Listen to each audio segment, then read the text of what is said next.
Hello and welcome everyone to Hangout for Hope, your spiritual pick-me-up that's just the right amount of time for this moment in time. I welcome you tonight to Advent Sanctuary and hope that you'll join me here and other places in the next few weeks as we join in exploring things like the Advent wreath, Christmas tree, nativity scene, and other traditions of the Christmas cycle. The Christmas cycle is comprised of actually 3 seasons: Advent, Christmas, and Epiphany. Of course, in all this, as pastor of Advent Lutheran Church in Columbus, Ohio, I got to start with the season of Advent in general. Advent is the period of 4 Sundays and weeks that come before Christmas. Advent means coming in Latin. This is the coming of Jesus into the world. Christians take these 4 Sundays and weeks of Advent to prepare for the coming of Christ in Christmas. But actually, there are 3 meanings of coming that Christians describe in Advent. The first and most thought of course, is what happened about 2,000 years ago when God became flesh, or the incarnation of Jesus. Jesus came into the world as a baby who would grow up and live as one who is both fully divine and fully human, who would teach us, die for us, and rise again from the grave for us. The second meaning of Advent can happen now as Jesus wants to come into our lives now. And the third meaning of Advent, of course, is when Jesus comes back as judge of the living and the dead. An interesting thing about Advent is that it began as early as, what we can tell, the 4th or 5th centuries, as a time of fasting and prayer for new Christians. The first mention of Advent occurred in the 300s at a meeting of church leaders called the Council of Saragossa. It gradually developed into a season that stretched across the entire month of December. Sometimes, with the way that the calendar falls, the season of Advent can even start in November. Interesting fact, the first Sunday in Advent can be as early as November 27th, which it was in 2016, and as late as December 3rd, which it was in 2017. Advent only starts on December 1st, when Christmas Day is on a Wednesday, which actually happened in 2019.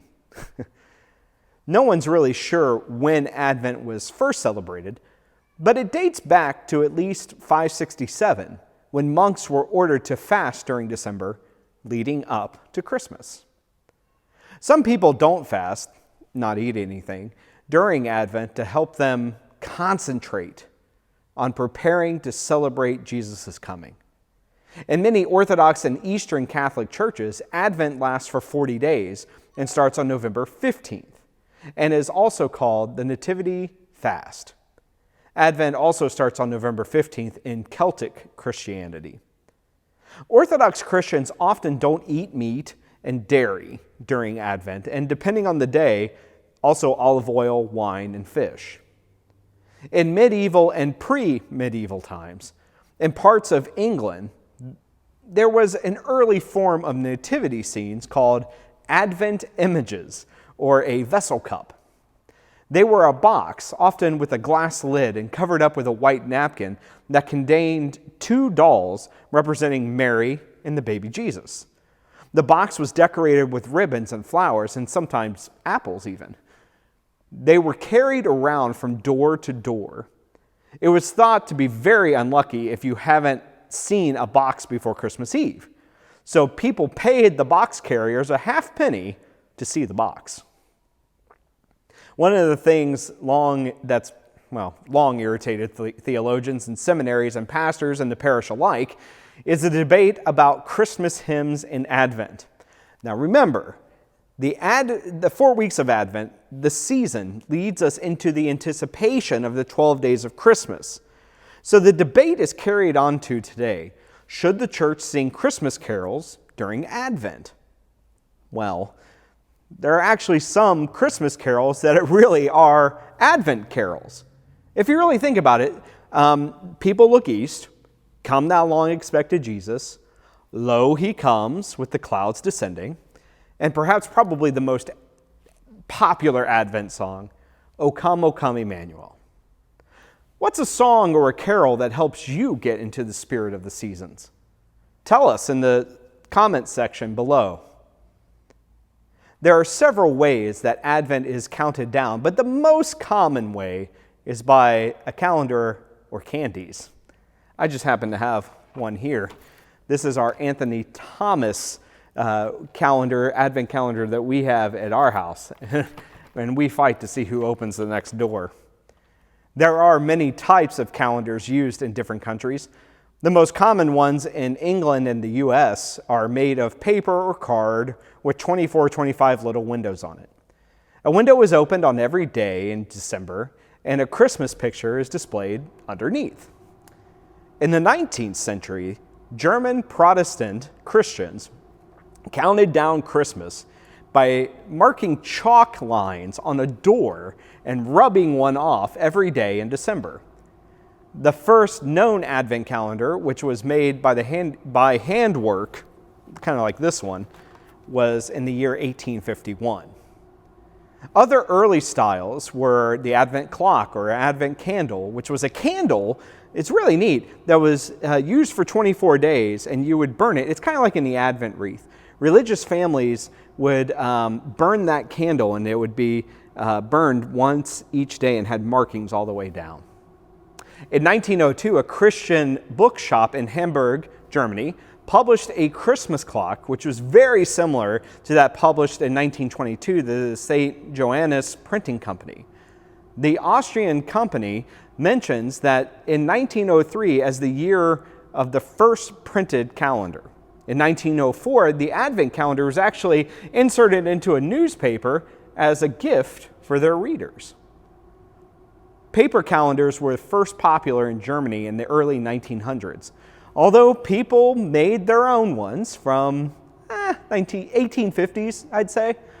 There's a debate about exactly where and when the first mass-produced Advent calendar was printed, but it was definitely in the first decade or two of the 1900s.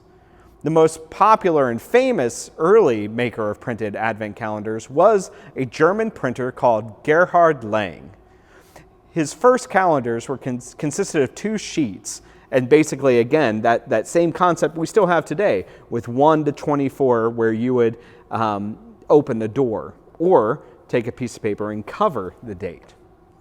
During World War II, the production of Advent calendars stopped due to a shortage in cardboard. But when they were first made, the scenes from the Christmas story and other Christmas images were used, such as snowmen and robins. But now many calendars are made in themes of toys, television programs, and sports clubs. The first record of an Advent calendar, again, was very, very early on, but boy, have they changed over the years. The first calendar was chocolate, and it was actually made in 1958 in England by Cadbury. Cadbury, yeah, we know that usually around Easter, but it did start with chocolate in their Advent calendars, but it didn't really become popular until about the 1980s. Some European countries, such as Germany, use a wreath or fir with 24 bags or boxes hanging from it. In each little box or bag, there's a little present for each day. There are also now all different types of Advent calendars used to sell, promoting different things. I actually saw different calendars with perfumes, alcohol, and even beauty products. You can even get Advent calendars for your pets with dog or cat treats in them. The world's largest Advent calendar was made in 2007 in London, England, and it stands 233 feet tall and 75 feet wide, and celebrated the refurbishment of the train station there. The most expensive Advent calendar was ever made in 2010 by a jeweler in Belgium. It was made of 24 glass tubes containing each with diamonds and silver, and it was worth about $3.3 million. But of course, that's enough for Advent calendars. Let's talk about the candles. There are 2 types of candles that are used for a countdown to Christmas Day and Advent. The first looks like a normal candle, but it has, again, like I talked about earlier, the days marked up to Christmas Day so that as you burn it, it goes all the way down to that first line all the way down. You want to burn it each and single day to whenever it's done each day. And so finally, the candle is completely burned out on Christmas Day. Since the 1700s, Lutheran churches in Scandinavia have used 24 little candles to count down through December. You may have seen some of these. An Advent wreath or a crown was used to be able to have all 24 candles. And of course, I have an example of one that's right here that has 4 candles. The wreath is often made up of greenery and has 4 candles, round on the outside and 1 in the middle or in a separate place. Sometimes in a more traditional use, some people will also use a candelabra that has 5 candles, so you'd have 2, 2, and 1 in the middle on top. The 1 candle is lit on the first Sunday in Advent. 2 are lit for the second Sunday, and so on. Advent candles shine brightly in the midst of the darkness, symbolizing and reminding us that Jesus came to be the light of God in our dark world. Each candle has a different meaning in Christianity. The different churches have given them different meanings over the years, but one way of looking at each candle is like this. The first candle represents Isaiah and the other prophets in the Bible that predicted the coming of Jesus. The second represents the Bible in general. The third represents Mary, the mother of Jesus. And the fourth, John the Baptist, Jesus' cousin, who told the people of Israel to get ready for Jesus' teaching. Another set of meanings could also be like this. Week 1 is hope. Week 2 is preparation for prophecy. Week 3 is joy. And week 4 is love. But no matter what you say the candles represent around your wreath, everyone agrees that the one in the middle, the separate candle, the holy candle, is the one that is lit on Christmas Eve and Christmas Day and represents Jesus, the light of the world. In many churches, the colors of blue or purple are used to signify the season of Advent. On the third Sunday, representing Mary, the color is sometimes changed to pink or rose. It just depends on the tradition of the church. The Advent wreath, as we know it, first appeared in Germany in 1839. A Lutheran minister was working at a mission for children and created a wreath out of a wheel of a cart. He placed 20 small red candles and 4 large white candles inside the ring.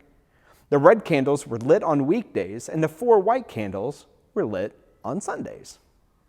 Eventually, the Advent wreath was created out of evergreens, symbolizing the everlasting life in the midst of winter and death, as evergreen is continuously green.